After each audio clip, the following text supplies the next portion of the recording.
Bonjour à toutes et à tous. Aujourd'hui, on est le samedi 2 mai 2026 et notre cher ami Ray McGovern est avec nous. Bienvenue à nouveau, Ray. Merci, Nima. Ray, laissez-moi commencer par ce qui s'est passé hier. Donald Trump a annoncé que la guerre était terminée et qu'il mettait fin à l'opération qu'il avait lancée le 28 février. Et ça, c'est une partie de la situation.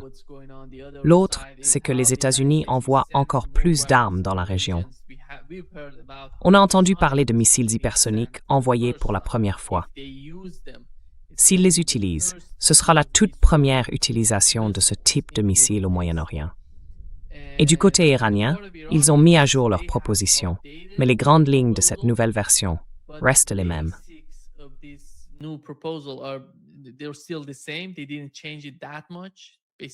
Ils n'ont pas tellement changé les choses. En gros, ils parlent de mettre fin à la guerre sur tous les fronts. Il s'agit de l'Iran, du Liban et de Gaza en même temps. Et la deuxième phase, la deuxième étape, concernerait le détroit d'Ormuz. La troisième, si les deux premières sont franchies, porterait sur le programme nucléaire iranien. Mais concernant ce qui se passe aux États-Unis, qu'est-ce qu'il en est exactement? Quelle est, selon vous, la stratégie actuelle? Compte-t-il poursuivre cette guerre? Et si la guerre arrive, à quel moment cela pourrait-il se produire?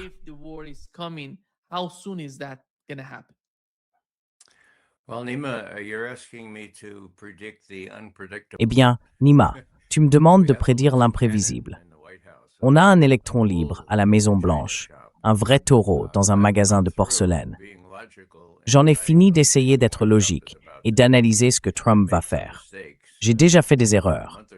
Il y a un mois ou deux, je me suis dit, mon Dieu, malgré tout cet arsenal déployé contre l'Iran, il doit bien savoir qu'ils peuvent fermer le détroit d'Ormuz, donc il ne s'en servira jamais. Ce n'est qu'une menace. Eh bien, je me suis bien trompé, non? J'avais raison sur le détroit d'Ormuz, mais pas sur Trump. Alors, que se passe-t-il maintenant? Hier, Larry Johnson et moi, on a eu une petite discussion sympa avec le juge Napolitano. Et à la fin, le juge nous a lui aussi demandé de prédire l'imprévisible.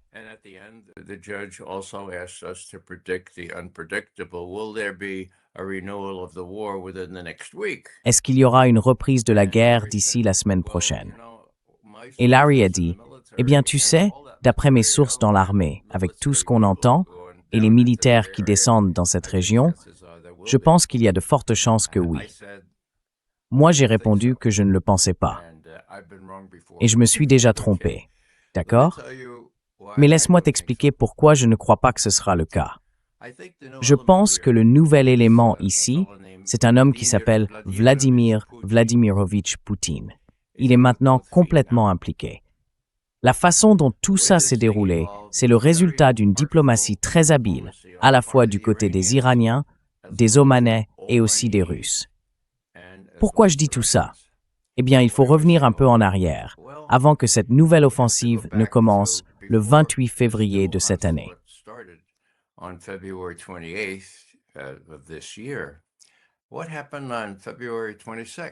Que s'est-il passé le 26 février? Eh bien, le ministre omanais des Affaires étrangères a servi de médiateur entre des représentants américains et Arakchi, le ministre iranien des Affaires étrangères. Et il était fou de joie.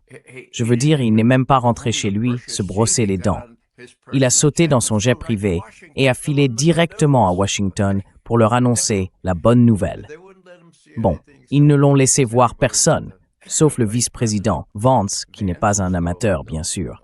Mais on pourrait presque deviner qu'il n'était pas tout à fait sûr que Vance comprenne bien son message. Et ce message, c'était, et c'est d'ailleurs le titre de l'article, le ministre omanais des Affaires étrangères informe Vance. Un accord entre les États-Unis et l'Iran est, je cite, à notre portée, fin de citation, déclare le médiateur omanais.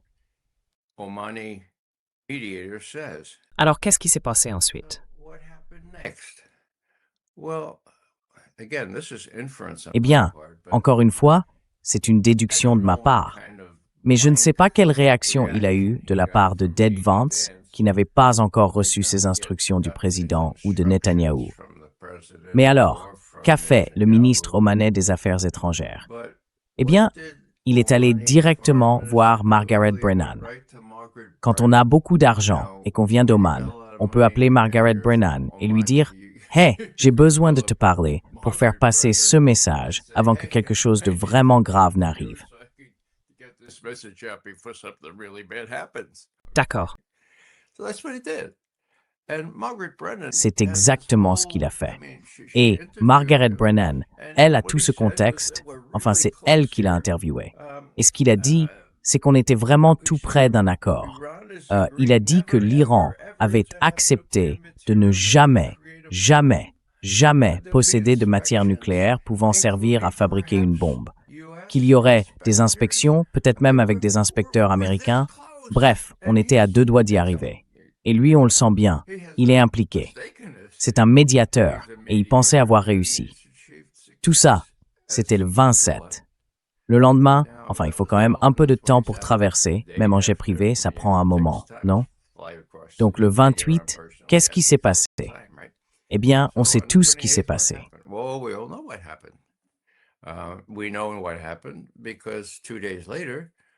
Nous savons ce qui s'est passé, parce que 2 jours plus tard, notre secrétaire d'État, qui est aussi le conseiller à la sécurité nationale, l'a expliqué à la presse. Et voilà ce qu'il a dit. Les Israéliens nous ont prévenus qu'ils allaient attaquer l'Iran. Et nous, on s'est dit, oula, les Iraniens vont sans doute riposter contre nous. Alors, on a décidé de frapper les Iraniens de manière préventive pour que les pertes que nous subirions en cas d'attaque iranienne soient moindres. C'est ce qu'il a dit. Donc, en gros, c'est une façon détournée de dire « c'est Netanyahou qui nous a poussés à le faire ». Mais je suis sûr que tout ça a été approuvé, ou au moins accepté, non seulement par Rubio, mais aussi par le président lui-même. C'était vraiment une très mauvaise idée.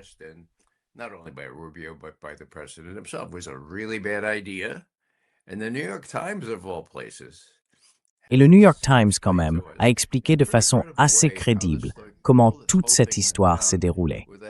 Le chef du Mossad, le service de renseignement israélien, est apparu à l'écran pour que Netanyahou et Trump puissent suivre ce superbe exposé montrant que pas de souci, tout était sous contrôle.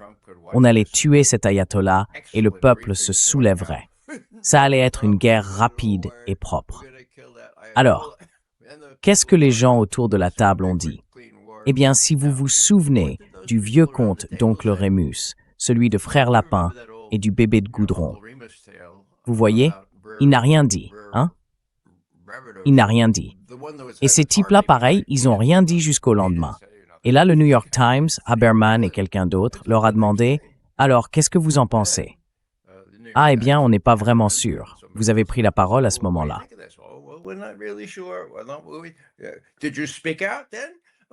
Eh bien, on n'en est pas vraiment sûr. Ils n'ont rien dit à ce moment-là. Radcliffe, tous ces gens, même pas le général Mackenzie. Donc vous voyez cette attitude obséquieuse envers le commandant en chef, de la part du tout haut de la hiérarchie militaire, dans ce cercle très restreint de conseillers, a fini par l'emporter. Et Trump dit « ça me va ». Des objections? Non, pas aujourd'hui, demain avec Maggie Haberman. Voilà, c'est comme ça que ça s'est passé. Alors, continuons, parce que la suite est vraiment intéressante. Et là, tout d'un coup, si je me souviens bien, c'était juste le week-end dernier. Ces choses-là arrivent. Bref, Arakchi, le ministre iranien des Affaires étrangères, se rend à Istanbul. Islamabad. Islamabad, oui, voilà. Exactement. Islamabad. Yeah, exactly. Amana Braithos, Simnu. Oui, oui. Alors il va à Islamabad. Et Trump dit « Oh mon Dieu, super, content de reparler avec nous. » Et là, il fait appeler Kushner et Witkoff pour se préparer à jouer le jeu. On va y aller aussi. Et puis Arakchi dit « Hein? Écoutez, vous pouvez venir à Islamabad si vous voulez, mais moi je ne peux plus vous parler. »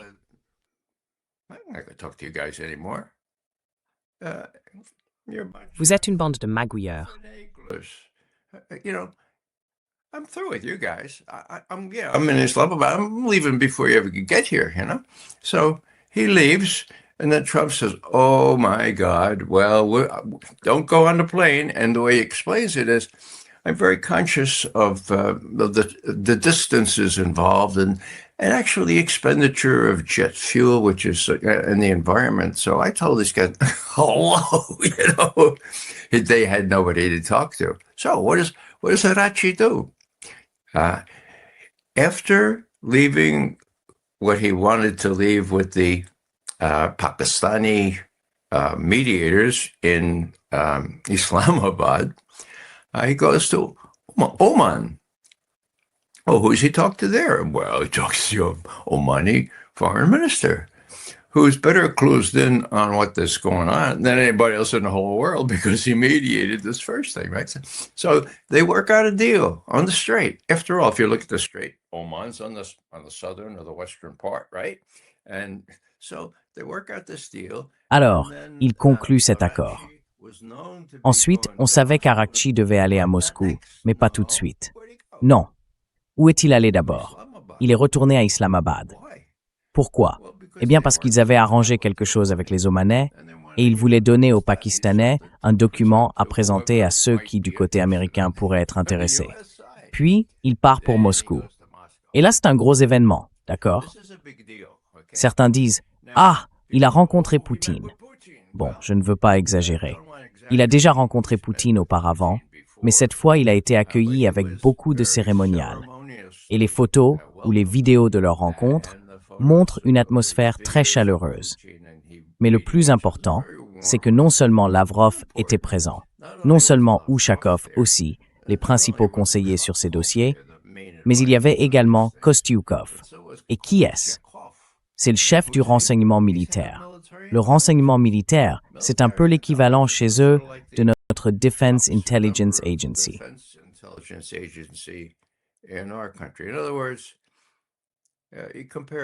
Autrement dit, imaginez que Zelensky vienne à Washington et que dès les toutes premières discussions au plus haut niveau, le chef de l'agence du renseignement de la défense soit présent. Là, tout le monde comprendrait tout de suite que oui, les États-Unis vont continuer à fournir toutes sortes de renseignements à l'Ukraine. Eh bien, de la même façon, Modo, ici on a Kostyukov, qui est quelqu'un d'important, hein? Le chef du renseignement militaire russe. Et lui, il fait semblant, il parle, il partage avec Poutine, non seulement ce qu'ils ont transmis à Islamabad, aux Pakistanais, ce que les Omanais ont plus ou moins accepté, et la manière dont ils régulent le détroit, mais il détaille aussi, et il le dit clairement, il expose tout, vraiment tout, toute leur approche, toute la stratégie qu'ils suivent dans cette affaire.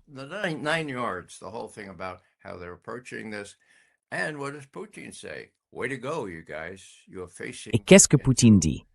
Bravo les gars, vous tenez tête à l'impérialisme. Impressionnant. Quoi d'autre a dit Poutine? Eh bien, on ne sait pas grand-chose de plus sur ce qu'il a dit à Arakchi, mais on sait ce qu'il a dit à Trump. Le lendemain, lui, donc Poutine, appelle Trump. C'est très inhabituel. Presque toutes ces conversations, ces échanges en tête-à-tête, ont été initiés par Trump. Je ne me souviens que d'une seule qui venait de Poutine. C'était quand Trump envisageait d'envoyer des Tomahawks en Ukraine. Vous vous souvenez? Bon, donc Poutine appelle Trump et Trump lui dit « Oh, je n'avais jamais vraiment eu l'intention de le faire. » Et donc, il ne l'a pas fait. Voilà. Donc, quand c'est important pour Poutine d'appeler le premier, il le fait. Il prend l'initiative. Et on sait qu'Ushakov, celui qui fait toujours le compte-rendu de ce genre d'échange, n'est pas seulement le bras droit de Poutine sur l'Ukraine et l'Occident. La plupart des gens oublient qu'il a passé 10 ans comme ambassadeur de Russie à Washington.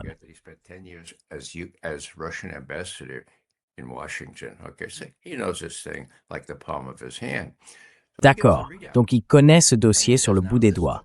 Alors il fait le compte-rendu. Et il dit « Cela s'est déroulé à notre initiative ». Vous entendez? Non? Bon, je laisse tomber. Donc cela s'est déroulé à notre initiative. Et ça a duré 1h30, un peu plus. Ce sont les mots d'Ushakov.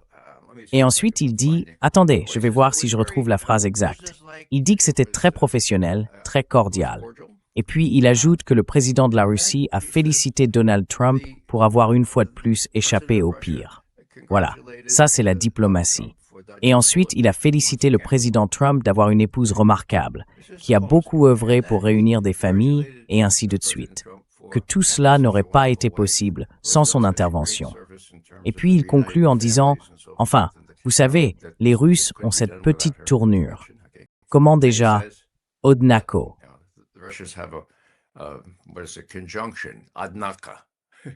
Il l'utilise toujours, mais bon. Mais regardez, relancer la guerre serait extrêmement dommageable, non seulement pour l'Iran, mais aussi pour ses voisins. D'accord? Bien sûr. Rappelez-vous, regardez la carte. Nous sommes l'un de ses principaux voisins. Oui, il y a la mer Caspienne. Nous faisons partie de ses voisins.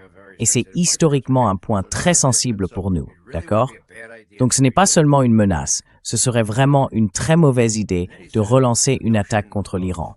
Et puis il a dit que l'idée d'envoyer des troupes au sol en Iran n'était pas seulement inappropriée, mais totalement inacceptable. C'est le mot en anglais, d'accord? C'est le langage le plus fort qu'ils puissent utiliser. Les Russes sont assez constants là-dessus.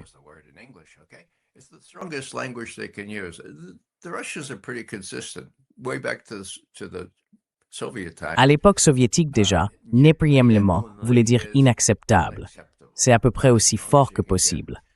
Donc, ensuite, ils ont conclu, Ushakov a terminé le compte-rendu en disant que la rencontre s'était achevée dans une atmosphère très chaleureuse et qu'ils s'étaient souhaités mutuellement plein de succès dans leurs entreprises. Très bien. Quand je dis que c'est de la diplomatie, eh bien oui, c'est exactement ça, de la diplomatie. Poutine sait parfaitement comment se montrer respectueux, du moins dans ses paroles, envers Trump. Mais il fait passer le message. Attention, ne le fais pas. N'attaque pas de nouveau. Et si tu attaques, c'est totalement inacceptable, parce que nous sommes voisins, d'accord? Et si tu envisages même d'envoyer des troupes au sol, là c'est encore plus inacceptable. Je ne me souviens plus du mot anglais exact, d'accord?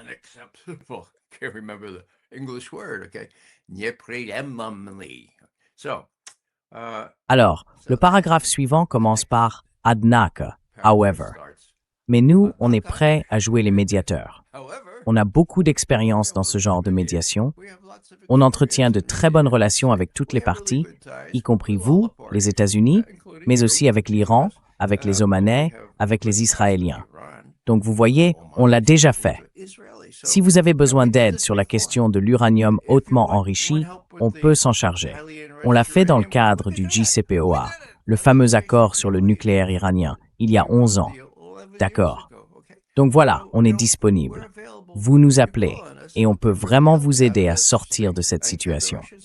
Et les Russes, est-ce qu'ils peuvent aider? Bien sûr qu'ils le peuvent. Ils peuvent aider les Iraniens. Et les Iraniens ne sont pas mauvais en diplomatie. Ils savent maquiller une défaite, un fiasco. Comme ça, Trump, par exemple, pourrait dire « Eh bien, j'ai réussi à leur faire remettre tout l'uranium hautement enrichi à la Russie ou à le garder en Turquie ou ailleurs. Et ils ont promis de ne jamais, jamais, jamais construire d'armes nucléaires. »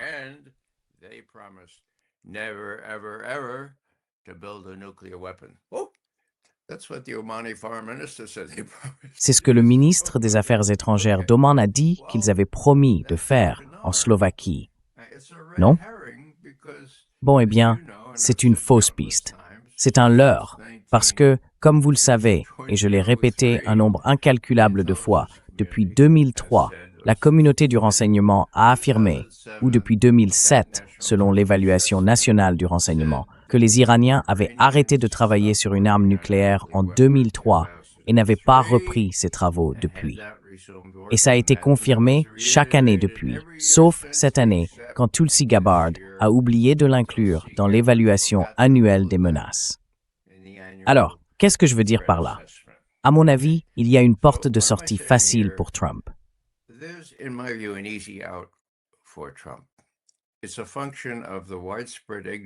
C'est le résultat d'une ignorance très répandue au sein du public américain. Un public à qui on a appris, à qui on a lavé le cerveau pour qu'il pense que l'Iran travaille forcément sur une arme nucléaire.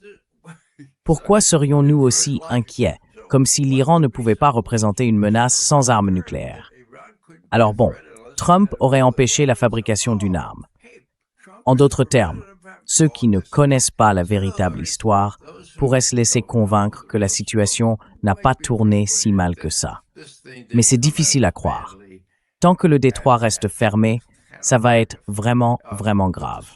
Donc si on rouvre le détroit, Trump pourra dire « Eh bien, on a réussi à les faire accepter ceci ou cela ». Voilà comment je vois les choses. Mais tout ça, c'est un peu trop optimiste. Les gens observent le Fox Milice dans la région. Tu sais, j'ai déjà joué les optimistes naïfs, donc je reconnais m'être trompé par le passé. Mais cette fois, je pense que la situation est tellement grave que, comme je le disais, je penche pour l'interprétation selon laquelle cet avertissement et cette façon d'éviter la règle des 60 jours, que tu as d'ailleurs mentionné au début, c'est en réalité une manœuvre habile de l'équipe Trump. Juridiquement, ça ne tient pas, mais il peut dire, et il l'a dit, et d'ailleurs, Hegseth l'a laissé entendre assez tôt que c'est la ligne qu'ils allaient suivre. En gros, plus besoin de notification pour déclencher ou approuver une guerre. La guerre est finie. Point. Bon, peut-être que je redeviens naïf. Mais est-ce que ça ne va pas rendre un peu plus difficile pour Trump de relancer la guerre? Eh bien, Larry Johnson dit non, non. Il recommencera simplement un nouveau cycle de 60 jours. Une nouvelle guerre, voilà tout. Peut-être.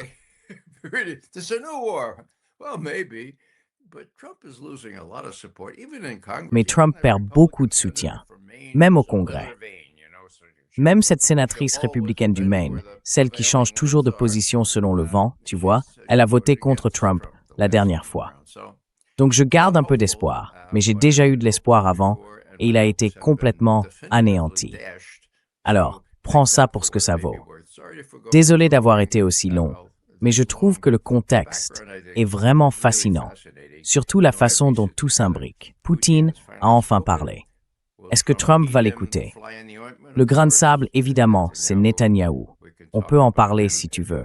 Je déteste parler de lui, mais c'est bien lui le grain de sable. Et à mon avis, il pourrait très bien monter une fausse attaque, en accuser l'Iran et mettre Trump et ses conseillers sionistes dans une position où ils n'auraient plus d'autre choix que de revenir en force.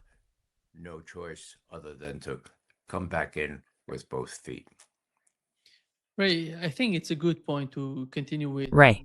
je pense que c'est un bon moment pour continuer avec Benjamin Netanyahou et la situation dans laquelle se trouve Israël en ce moment. On a eu des reportages sur CNN hier. Enfin, on a quelque chose d'officiel qui sort dans les grands médias, parce que ça fait un moment qu'on parle de ce qui se passe, de ce qui s'est produit jusqu'ici sur les bases américaines dans la région, avec les radars en Israël. En ce moment, il commence à révéler, petit à petit, ce qui s'est passé sur les bases américaines dans les pays du Golfe. Et ça montre à quel point la situation du système de défense aérienne israélien est fragile.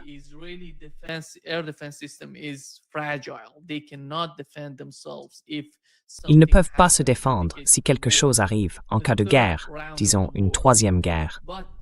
Mais vous voyez, ils insistent toujours pour avoir cette guerre. Le ministre israélien de la Défense a dit qu'ils attendaient le feu vert des États-Unis pour la lancer. Ils espèrent que les négociations échoueront, parce que c'est ce que souhaite Israël. Mais où en est Israël aujourd'hui, si on compare avec la situation avant le début de cette guerre? Comment évaluez-vous Israël sur le plan militaire et cette impression qu'ils ont, d'une certaine manière, de pouvoir continuer cette guerre?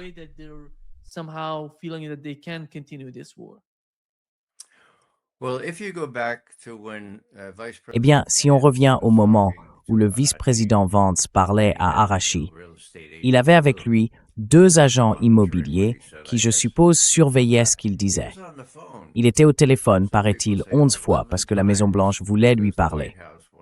Et en plus de ça, il était sur une autre ligne avec Netanyahou parce qu'il voulait donner son avis. D'accord? Et puis, quand tout a été terminé, Vance a dit « On n'arrive pas à un accord ». Alors qu'en réalité, selon les mots d'Arashi, ils étaient très proches d'un accord. Et là, tout d'un coup, le dernier appel téléphonique dit « Non, jetez-leur le livre ». Et c'est ce qu'ils ont fait. Alors, qui a rompu les discussions? Les États-Unis. En fait, les Iraniens s'attendaient tout à fait à reprendre le lendemain. Voilà. Et qu'a fait le vice-président Vance quand il est monté dans l'avion? Qui a-t-il appelé? Sa femme? Ses enfants? Non. Il a appelé Netanyahu. Il a dit, voilà comment ça s'est passé. Et il a fait un rapport complet. Vance dit la même chose. Netanyahou dit la même chose. Netanyahou dit que ce n'est pas inhabituel. Il a fait un très bon rapport. Les Américains nous font un bon rapport tous les jours. Et maintenant, le ministre de la Défense dit « Oh, on attend le feu vert de Trump. » Mon Dieu, parlez d'audace. Parlez du fait de ne même pas chercher à cacher qui commande ici, ou du moins qui les Israéliens pensent être aux commandes.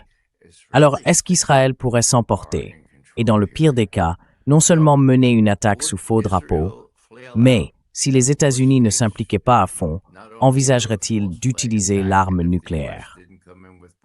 Comme vous le savez, j'ai toujours pensé qu'en situation extrême, les chances étaient plus que probables qu'il le fasse.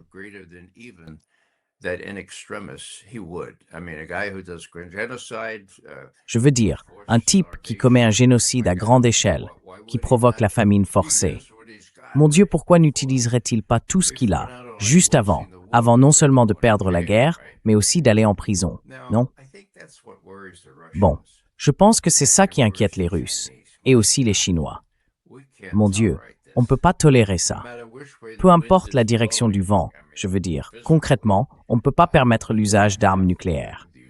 Et c'est, je crois, pour ça que Poutine et les Chinois se sont engagés à fond dans cette affaire. Poutine de façon plus spectaculaire, avec Arachi qui vient à Moscou. Mais je pense qu'ils sont vraiment troublés par tout ça. Et qu'est-ce que ça veut dire? Je pense que les Russes vont essayer de convaincre les Iraniens. Écoutez, on sait que vous pouvez en finir avec Israël.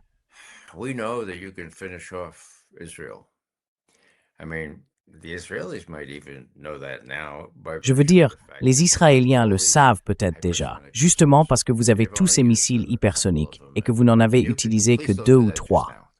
Et vous pourriez, s'il vous plaît, ne faites pas ça maintenant. S'il vous plaît, vraiment.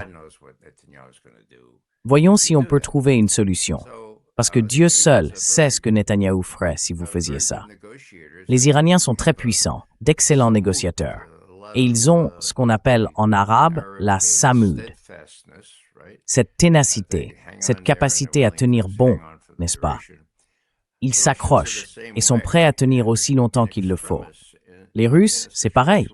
Et dans une situation extrême, quand on a des gens comme Netanyahou et Trump comme principaux acteurs, c'est totalement imprévisible.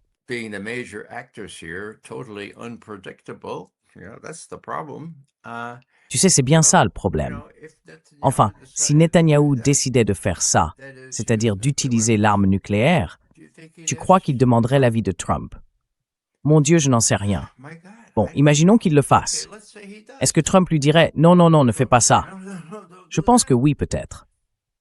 Mais est-ce que Netanyahou lui obéirait? Je crois que non. Et je pense que le Kremlin voit les choses sous cet angle-là, les Chinois aussi d'ailleurs. Donc, je ne crois pas qu'ils cherchent à faire couler le sang, tu vois. Je pense qu'ils veulent simplement gagner cette guerre et faire en sorte que ce soit le plus simple possible, non seulement pour que Trump puisse reculer, mais aussi pour que le détroit soit rouvert et que les Israéliens soient assurés qu'ils ne vont pas être anéantis. Pardonne-moi le mot.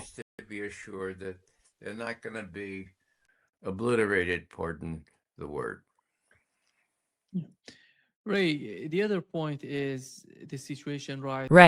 l'autre point, c'est la situation actuelle avec ce qui se passe dans le détroit d'Ormuz. Tu te souviens, pendant la guerre, l'un des gros problèmes pour Donald Trump et son administration, c'était le prix du pétrole et la façon dont il augmentait pendant le conflit. Ensuite, il a mis fin à la guerre, il a annoncé un cessez-le-feu, le prix du pétrole a baissé. Et là, avec ce blocus et tout ce qui se passe en ce moment, le prix du pétrole repart à la hausse. On a l'impression que les résultats obtenus par Donald Trump avec le cessez-le-feu sont en train de s'effriter. Et s'il relance la guerre, je dirais que ce sera encore pire, surtout pour le prix du pétrole.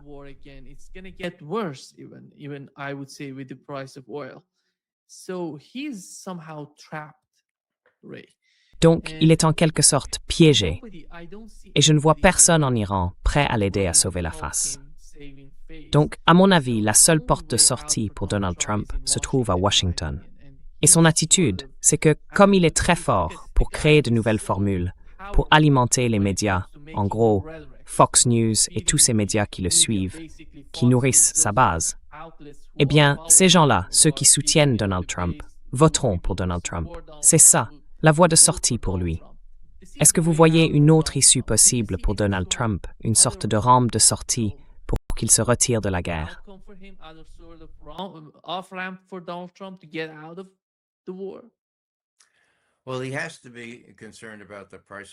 Eh bien, il doit se préoccuper du prix de l'essence.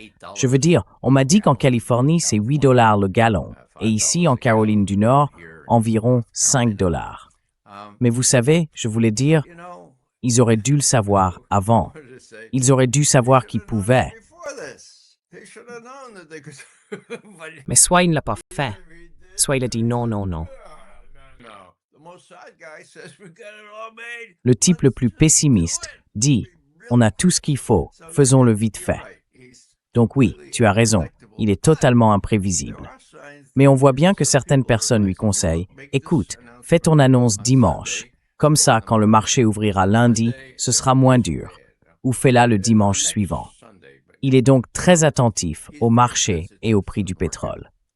Et quand on pense aux engrais, bon sang, il y a des millions de personnes qui risquent de ne pas avoir assez à manger, surtout dans la partie sud de l'hémisphère. Je pense que l'Afrique, personne n'en parle, mais la situation là-bas est aussi très grave. C'est tout à fait vrai.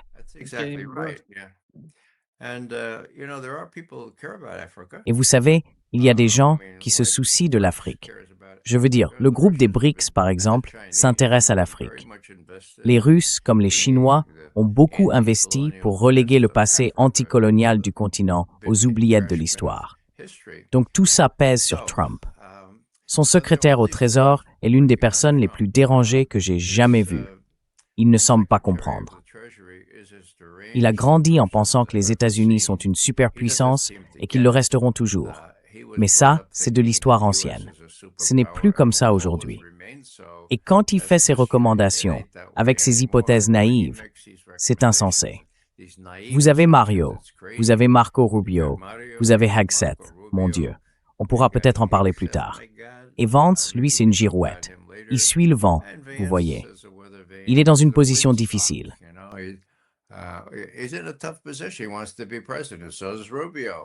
Il veut devenir président. Rubio aussi, d'ailleurs. Alors, comment est-ce qu'ils se comportent avec leur base, vous voyez?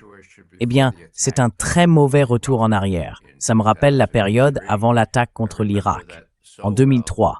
Je m'en souviens très bien.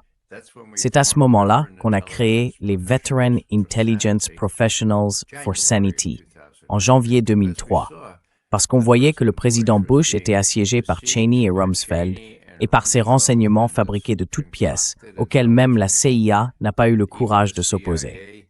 Ils ont fini par accepter toutes ces histoires inventées sur une arme nucléaire ou des armes de destruction massive en Irak. Alors, qu'est-ce qui s'est passé? Eh bien, on a vu Colin Powell se lever devant l'ONU le 5 février 2003, et on s'est dit, bon, qu'est-ce qu'on fait maintenant? On a vu ça, et à l'époque, on n'était que 5.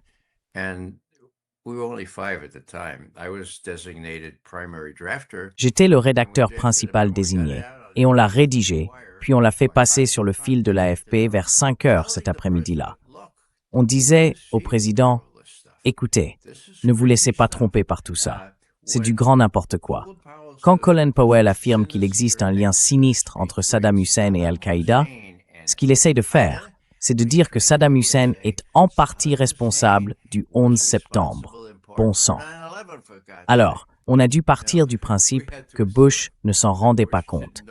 J'imagine qu'il le savait. Mais comment parler au président sans supposer qu'il a un minimum de discernement? Donc, à la fin de ce message, on a dit « Écoutez, Monsieur le Président, nous vous conseillons vivement d'élargir le cercle de vos conseillers au-delà de ceux qui manifestement veulent la guerre. Une guerre pour laquelle nous ne voyons aucune raison valable et dont les conséquences imprévues risquent d'être catastrophiques. Point final, fin de citation. Catastrophic, period. End quote. Okay, what's my point? My point is that Bon, quel est mon point? Mon point, c'est qu'il a dû élargir son cercle de conseillers, aller au-delà de tout le monde, au-delà même de la CIA, qui jouait le même jeu, bon sang. Ils n'avaient plus la main, mais enfin, est-ce qu'ils allaient s'opposer au vice-président, celui qui passait les voir le matin sur la route du bureau? Ils ne mettaient jamais les pieds au siège de la CIA, pour l'amour du ciel. Alors est-ce qu'ils allaient le faire? Non. Ils ont cédé. Et maintenant, cette fois, Trump a ce cercle très restreint de conseillers. Il le reconnaît d'ailleurs.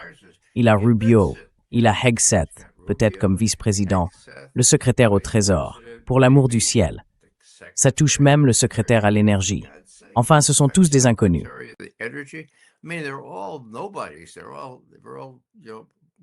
Ce sont tous, tu sais, des gens pro-Trump, les casquettes rouges. Et ils ne comprennent rien à rien. C'est là le cœur du problème. Est-ce qu'il aura compris maintenant que le monde s'est littéralement effondré, que des millions de personnes vont mourir à cause du manque d'engrais, du manque d'autres denrées alimentaires, du prix du pétrole et de tout ce genre de choses? Eh bien, mon Dieu, tu vois, quelqu'un de raisonnable comme moi se dirait, il doit bien s'en rendre compte d'ici quelques semaines. Mais bon, je me suis déjà trompé. Et il y a un autre point, Nima, qui me dérange énormément. On célèbre les 250 ans de notre pays. Des gens formidables l'ont fondé. La séparation des pouvoirs, une constitution qui ne faiblit pas et qui a été imitée partout dans le monde. Et la déclaration des droits. D'accord?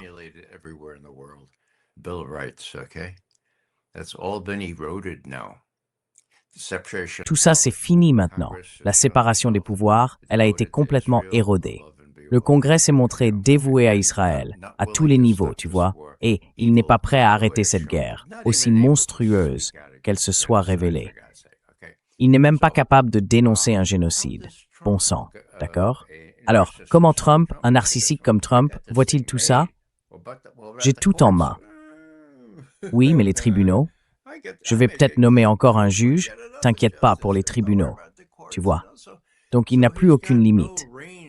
Et pourquoi il se sent assez sûr de lui pour faire tout ça? Il n'a pas peur des élections de mi-mandat? C'était une des hypothèses logiques que j'avais faites en disant il ne ferait jamais ces choses-là. Eh bien, apparemment non.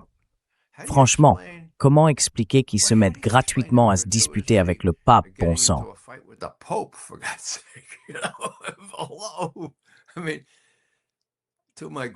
Je veux dire, à mon grand regret, 55% d'entre nous, les catholiques, ont voté pour Trump la dernière fois. Est-ce qu'il s'en fiche complètement? Est-ce qu'il s'en moque vraiment?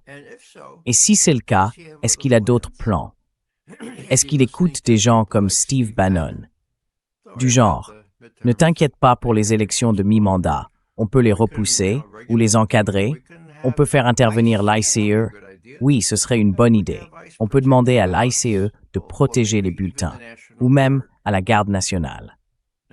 Alors, juste un petit mot sur l'utilisation de la Garde nationale dans ce genre de rôle. Il y avait un type qui s'appelait le général Smedley Butler. C'était un général des marines, un homme du rang à la base, et il a reçu 2 médailles d'honneur pour avoir défendu les intérêts de Citibank et d'autres entreprises dans les Caraïbes et ailleurs en Amérique.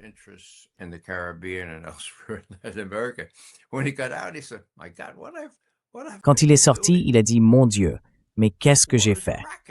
La guerre, c'est une arnaque. » Alors, David Swanson, un bon ami à moi, a écrit un livre sur le fait que la guerre est toujours une arnaque. D'accord?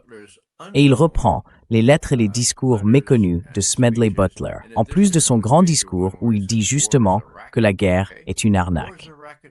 La guerre, c'est une arnaque à l'étranger, même quand c'est dans les Caraïbes ou en Amérique latine. Mais c'est aussi une arnaque chez nous. Alors, pourquoi je parle de ça? Parce que Smedley Butler, en 1935, écrit « C'est terrible d'utiliser la Garde nationale pour encadrer les activités des manifestants et les enfermer dans un enclos entouré de barbelés. Je l'ai vu faire. C'est inacceptable d'utiliser la garde nationale de cette façon. 1935. En ce moment, on voit partout dans le pays des entrepôts qu'on nettoie, qu'on rénove, surtout dans des zones peu peuplées. Vous savez, c'est vrai, je n'invente rien, d'accord? Et les gens se demandent pourquoi. Eh bien, peut-être que, pas toi, Nima, mais moi, je finirai dans un de ces petits centres de coordination, quelque part, juste pour avoir parlé trop franchement. C'est ce qui me semble le plus probable à ce stade quand je pense aux élections de mi-mandat. Est-ce qu'elles auront lieu? Est-ce qu'elles seront honnêtes? Est-ce qu'on pourra les défendre? Je n'en suis pas sûr. Bref, tout ça pour dire que si Trump s'en fiche complètement des élections de mi-mandat, ça expliquerait non seulement pourquoi il s'en prend au pape, mais aussi pourquoi il accepte le mépris du reste du monde. Même l'Europe de l'Ouest commence à se retourner contre lui.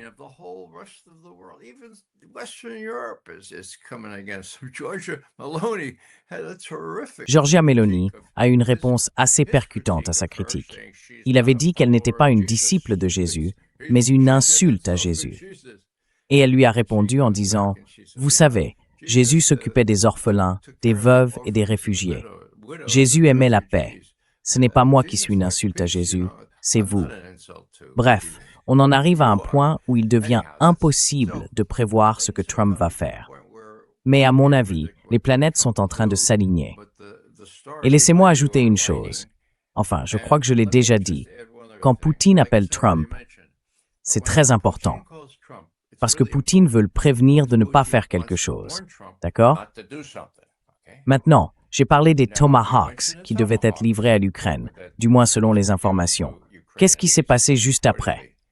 Je crois que Trump a dit, eh bien, organisons un sommet. Trump said, well, let's have a summit. Let's have a summit. Let's talk about all this stuff. Organisons un sommet. Parlons de tout ça. C'est la même chose que quand Poutine a fait peur à Joe Biden. Ça remonte à plusieurs mois avant que les Russes n'entrent en Ukraine. À un moment, les États-Unis allaient envoyer des frégates dans la mer Noire. Et Poutine a appelé Biden et lui a dit « Mauvaise idée. On ne pourra pas être tenu responsable de ce qui pourrait arriver à vos frégates, vos fichues frégates, si elles entrent dans la mer Noire. » Qu'est-ce que Biden a fait? Il a dit « Ah, d'accord, je te crois sur parole. » Il a dit à la marine d'envoyer ses frégates en Grèce, histoire de prendre un peu le soleil dans l'Égée, au lieu d'aller dans la mer Noire.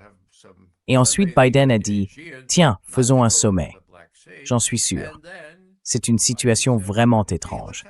Et ils ont eu ce sommet en juin 2021, non?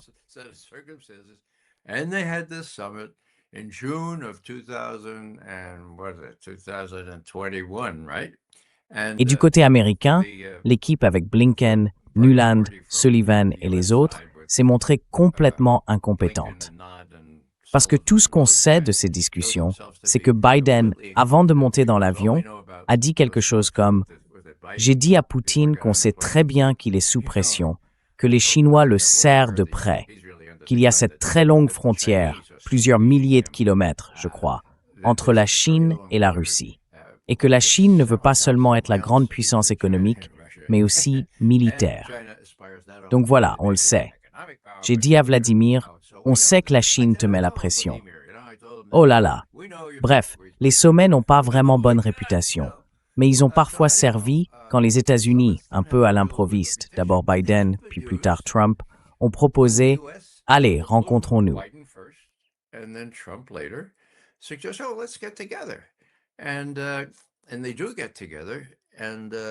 Et donc, ils se rencontrent et les Russes prennent la mesure du type de conseil que Biden recevait. Et maintenant, à Anchorage, je pense qu'il s'est passé la même chose. Mais il y a eu quand même quelques avancées à Anchorage, et les Russes essaient de tenir les États-Unis à ces engagements. Et pour être juste envers Trump, au moins, lui, il ne revient pas là-dessus. Une partie du compte-rendu d'Ushakov dit que les États-Unis et la Russie sont à peu près d'accord sur un point. Zelensky n'est pas juste un grain de sable dans l'engrenage. Il est l'obstacle à la paix en Ukraine. Alors que les Européens, eux, encouragent et soutiennent ses pires instincts.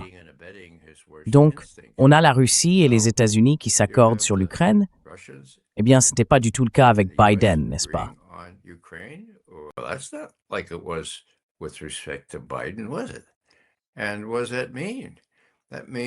Et qu'est-ce que ça veut dire? Eh bien, ça veut dire, et c'est vraiment difficile pour moi de le dire, que la Russie veut que les États-Unis restent en Europe.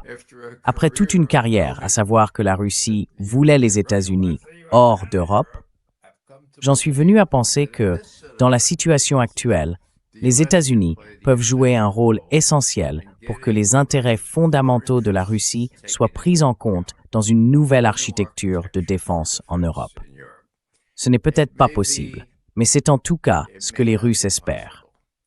Ils ne veulent pas d'une nouvelle attaque venant de ce qui deviendra l'Ukraine occidentale.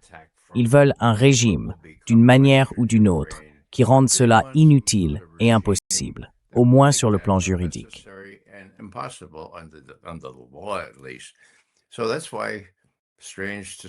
C'est pour ça que, aussi étrange que ça puisse paraître, la Russie veut que les États-Unis restent en Europe. Et la Russie se réjouit de voir que l'OTAN, en quelque sorte, est en train de se désagréger. Des dirigeants comme Giorgia Meloni, ou le Premier ministre espagnol par exemple, refusent même que les États-Unis utilisent leurs bases, les bases américaines sur leur territoire, pour mener cette fichue guerre contre l'Iran. Alors, certains disent « Ah, mais n'est-ce pas malin de la part de Poutine de diviser l'OTAN ?» Non, ce n'est pas Poutine. C'est Trump qui est en train de diviser l'OTAN, bon sang. L'OTAN n'existe plus vraiment, à ce que je vois. Je l'ai constaté lors du dernier sommet de l'OTAN, quand Trump est arrivé un peu en retard, et comment s'appelait-il déjà? Rutte, le secrétaire. Ah, papa est enfin là. Et puis, il a découvert que papa, en fait, c'est un bon à rien, non? Il ne paie pas la pension alimentaire. Il ne paie pas la pension de son ex-femme. Tu peux toujours acheter des trucs à papa, mais il ne t'aidera plus en Ukraine. Du coup, l'OTAN n'est plus vraiment une force crédible.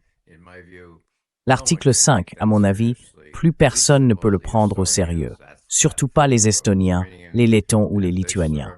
Et s'il provoque la Russie, je pense que Poutine ne les attaquera pas, mais qu'il faudra bien comprendre que leur place au soleil, ce n'est pas d'attaquer la Russie, ni même de laisser l'Ukraine attaquer la Russie en faisant passer des drones par leur espace aérien.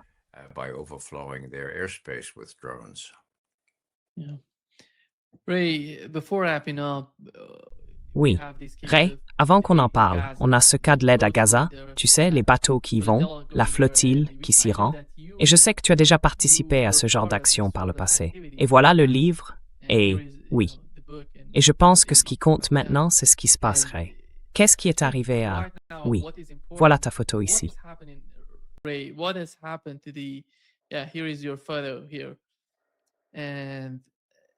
Et là, sur la photo du haut, c'est Alice Walker, avec une casquette de baseball. Je crois que c'est Anne Wright juste derrière elle. Oui, c'est ça. C'était vraiment un super groupe de personnes. Oui. Oui. Eh bien, c'est vraiment grave en ce moment. Je peux? Oui, vas-y. Beaucoup de mes amis étaient sur cette flottille. Je crois qu'il y avait 58 bateaux en tout dans la première vague. Ils ont été attaqués sans pitié par les Israéliens alors qu'ils approchaient de Gaza. Non, en fait, alors qu'ils quittaient les îles grecques ponçant à des centaines et des centaines de kilomètres de Gaza, d'accord? La marine israélienne a fait quelque chose d'aussi violent que ce qu'ils avaient fait au Mavi Marmara, ce grand navire turc, en 2010, d'accord? Ils ont tué des gens, comme ils avaient tué 9 personnes. L'une d'elles était citoyenne américaine. Mais les États-Unis n'ont pas bronché face au meurtre d'un Américain, en plus, je crois, de 8 ou 9 autres. C'était en 2010. Anne Wright m'a dit hier soir que 34 personnes sont maintenant à l'hôpital en Crète et que d'autres ont été envoyées à Istanbul.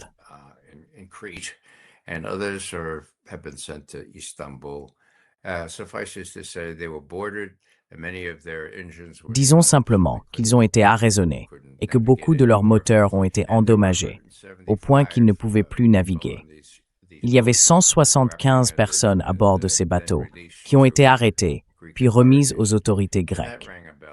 Et là, ça m'a rappelé quelque chose, parce que en 2011, donc un an après que le Mavi Marmara a été pris pour cible par les Israéliens, on a remis notre bateau en état et on l'a appelé le US, Boat to Gaza. Quand je dis on, c'est plusieurs d'entre nous, surtout les membres de Jewish Voice for Peace, là-bas à New York. Ils ont levé des fonds, acheté le bateau, l'ont remis en état, prêt à prendre la mer, littéralement. Et ils arboraient un drapeau américain, parce qu'on l'avait enregistré aux États-Unis. Donc voilà, c'est Anne, juste là, avec le drapeau américain.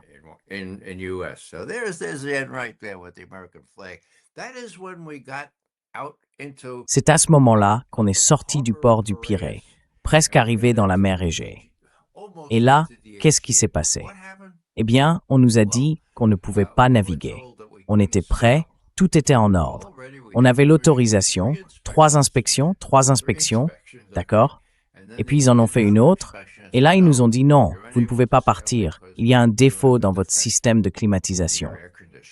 Oh mon Dieu, c'était un tout petit bateau. Alors ce soir-là, on a tenu un conseil de guerre. Les autres responsables de cette mission étaient là.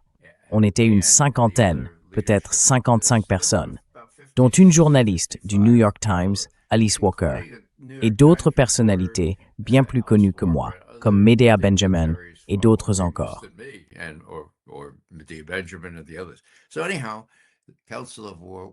Bref, le conseil de guerre, on a décidé d'y aller quand même, d'accord? Au début, c'était comme un grand départ. On glisse sur l'eau au petit matin. On est surexcité, à 9000 au large, presque à l'entrée de la route vers la mer Égée, quand les vedettes des gardes-côtes grecs arrivent. Les Grecs, le peuple marin par excellence. Ils étaient désolés. Ils avaient des haut-parleurs. Désolé, on ne veut vraiment pas faire ça, mais on obéit aux ordres. Et notre gouvernement nous dit de vous ramener au port. On est resté là pendant une bonne heure à les supplier. Écoutez, on essaie juste d'apporter des lettres et des provisions à Gaza.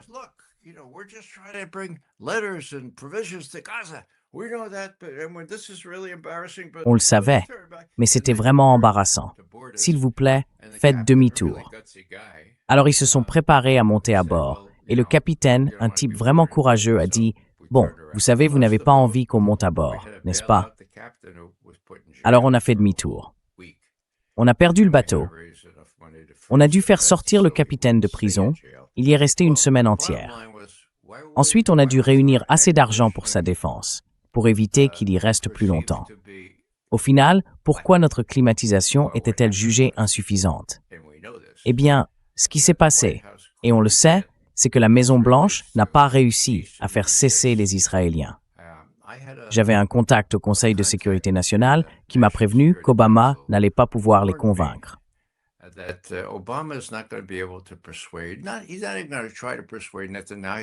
Il n'essaiera même pas de convaincre. Non, il vous laissera simplement passer. Et il serait tout aussi content de voir des cercueils recouverts du drapeau américain avec des citoyens américains à l'intérieur, parce que ça renforcerait sa position politique auprès du lobby pro-israélien. J'en revenais pas, mais je l'ai rapporté. Et quand Craig Murray, mon ami, l'ancien ambassadeur au Royaume-Uni, a vu ça, il a contacté ses contacts au département d'État, celui de Hillary Clinton, et il a obtenu exactement le même résultat. D'accord? Alors qu'est-ce qu'Obama a fait? Plutôt que d'essayer de convaincre Netanyahou, il a fait pression sur les Grecs. Les Grecs avaient besoin d'un prêt du FMI. Vous vous souvenez à l'époque où la Grèce était dans une situation économique catastrophique, hein?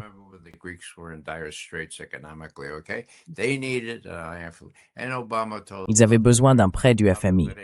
Et Obama leur a dit, « Écoute, Papandréou, tu veux ce prêt? Oublie le prêt si tu laisses ces gens partir dans la mer Égée. » Voilà comment ça s'est terminé. Au moins, aucun de nous n'a été pris pour cible, ni n'a fini à l'hôpital. On était vraiment très déçus. Et les Gazaouis qui nous attendaient à bras ouverts l'étaient aussi. Et là, on voit la même chose se reproduire, mais avec des pertes humaines terribles. Nous, on n'avait pas été autorisés à quitter le port du Pirée, mais eux étaient déjà près de la crête, et les Israéliens ne les ont même pas laissés s'approcher à moins de 100 000 de Gaza. Alors, c'est quoi l'idée?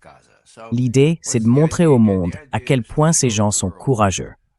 Le bateau s'appelle le Global Samud. Samud, je l'ai déjà dit, ça veut dire la fermeté, la persévérance dans l'épreuve.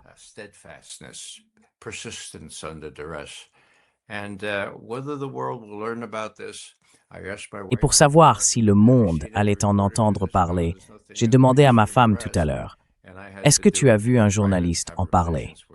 Non, rien du tout dans la presse grand public. J'ai donc dû discuter en privé avec Ann Wright pour comprendre ce qui s'était vraiment passé. Et ces gens vont recommencer. Leur but, c'est de montrer avant tout aux Gazaouis qu'ils ont des amis qui se soucient d'eux. Et c'est quand même intéressant de voir que, parmi ces amis, il y a des gens en Iran. D'accord, les Gazaouis, les Palestiniens. Et à côté, on a des Émirats pleins de pétrole qui n'en ont strictement rien à faire des Palestiniens, du peuple libanais ou de quiconque vit en territoire occupé. Ce sont des gens pacifiques. On n'avait pas d'armes, rien du tout. Tout ce qu'on avait, c'était de la nourriture et des lettres.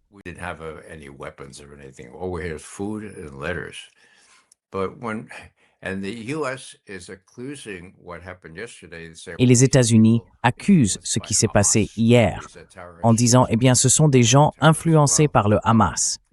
Ce sont des terroristes. Ce sont des gens qui soutiennent des terroristes. Bon, même si c'était vrai, ce qui n'est pas le cas, d'accord. Parlons de la résolution 242 du Conseil de sécurité de l'ONU de novembre 1967. Elle disait qu'Israël devait se retirer des territoires occupés pendant la guerre de 67. Et c'était unanime. Les États-Unis ont voté pour. Tout le monde disait « il faut quitter les territoires occupés ». Alors, que dit le droit international? Admettons qu'il y ait eu un terroriste, ce qui n'est pas le cas. Est-ce que les peuples ont le droit de résister à l'occupation?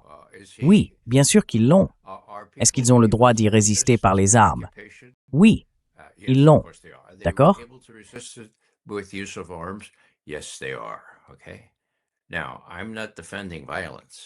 Alors, je ne défends pas la violence. Mais quand le gouvernement des États-Unis, comme il l'a fait ce matin, accuse des gens de violence ou de lien avec le Hamas, eh bien, il faut se rappeler que si le Hamas a gagné les élections en 2006, c'est parce qu'ils s'occupent de leur population. Ils prennent soin des veuves, des orphelins, des réfugiés. Et il y a une petite minorité qui commet des actes violents. Voilà pourquoi ils ont gagné. C'est toute l'histoire de cette situation. Donc, les Américains doivent le savoir, parce qu'on leur cache cette réalité. Beaucoup d'Américains regardent cette émission. Nima, je suis content d'avoir cette occasion d'en parler. Et sur notre site, j'ai mis beaucoup d'informations à ce sujet, notamment sur ce qu'on a vécu en préparant ce voyage avec le bateau américain pour Gaza. D'ailleurs, c'était sous Obama, comme je l'ai déjà dit. On avait appelé notre bateau The Audacity Hope.